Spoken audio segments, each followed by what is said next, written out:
Hey Flom here. One of my favorite projects this time of year is Shaker Ornaments, and I'm going to show you two different versions today. So first off, here is a vinyl sticker. You could use any sticker you wanted, and tip, you can throw it down on the desk like that if you don't have transfer material around to pick it up, so that you're sure that it's getting just so, and then just smooth it out.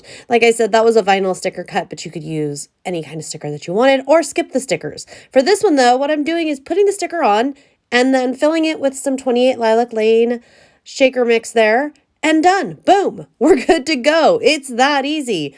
But there's another way that I like to do them, and here we go with a different 28 Lilac Lane mix in there. And this time I've just filled it up, not quite halfway. And I'm pulling out a 28 Lilac Lane kit, and I'm picking some things to put on the topper. So toppers are super fun. And one of my favorite things to do is put a little bow on there.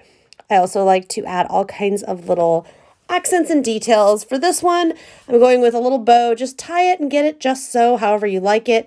Then trim it off, and hot glue is going to come into play here. We'll start gluing everything on once everything is ready to go.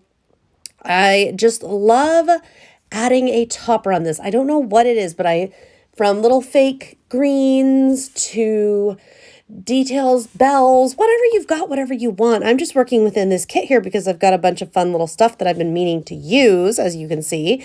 And I'm getting Santa glued down.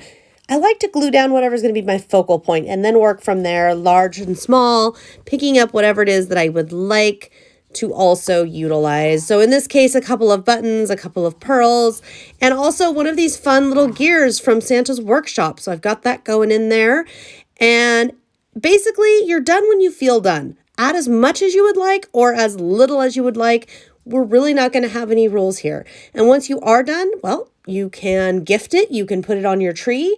You know what? I've actually added a little money in this and made it the gift and the decoration all in one. Whatever you might like to do, I hope I've inspired you to create this holiday season. And I hope you've enjoyed my video. Stay tuned for more, and don't forget to subscribe here to my YouTube channel so you don't miss any inspiration.